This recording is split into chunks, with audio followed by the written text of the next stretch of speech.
Hello, hi everyone.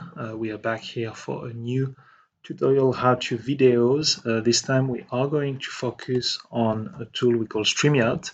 And in this particular part, we're going to look into how we connect StreamYard with SpotMe live stream. So there we go. You can see here I am already connected on my StreamYard account. I have a very basic setup, so it's a default brand, default background, and everything. Let me add myself here. All right, standard broadcast studio and StreamYard, and let's really focus on this one on how we're gonna live stream that very quickly to the SpotMe platform. So I have a workspace on SpotMe here on which I am going to very quickly create a new live stream. My StreamYard live stream, there we are. I'm going to have it start in 10 minutes. Live stream, enable everything, create it, starting the preview so that it gives me these RTMP credentials that we need for our broadcast here. So by default, you can have preset destinations in StreamYard.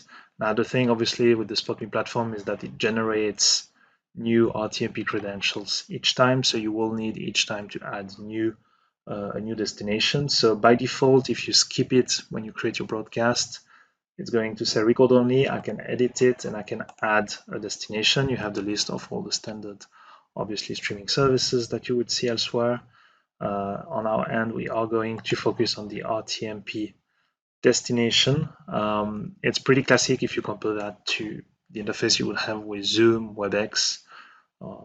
It's the really standard settings that this is asking. So we are going to have an RTMP URL, an RTMP stream key that we are going to have to put there as soon as we have this that is being processed, right? So there won't be not much else to do. Again, we stick with a very simple layout here. The goal is really just to show you how the live stream aspect works. We have a few other tutorials on how we do a very nice, limited but very nice layout with the background and mainly the video to enhance very quickly the streaming experience for your audience. But by default here we really use a completely new brand as these are done here. There we go. So we have our RTMP settings that have been created. So let's click here to copy. Let's move here, add a destination, RTMP server. The URL is this one. The key is this one. This is my StreamYard broadcast. There we go. We don't have a server password, so we just add this. There we are. Save the change. And at that stage, it's selected here. Depending on the pricing plan you have with StreamYard, you can have multiple RTMP destinations. In our case, we just want to stream to that endpoint. We just configured, so it's there. We could swap to another one if we had another one as well. The only thing we want to do at that stage is simply to go live. There we are. So let's launch this. So I am supposedly live. Doesn't show here obviously because it's going to take the usual 20-30 seconds delay to appear. But I am live. You can see it here. You can end the broadcast here. Now, the important thing with this is that if you end the broadcast, then you will need to go back to your StreamYard list of broadcasts and you will have to create a new one from scratch, right? So you will need to, I mean, if you have your brand configured and everything, you will be able to pull it up. But obviously, it means that you will need to send a new access link for your speakers, for example, right? Because any broadcast studio that you create has a new access link. So bear that in mind. If you want to run a test, this is perfectly fine. You can create a studio for that. But the moment you end the broadcast, you are not going to be able to broadcast again from that studio. So you want to only do that if you're sure you're not going to be reusing it.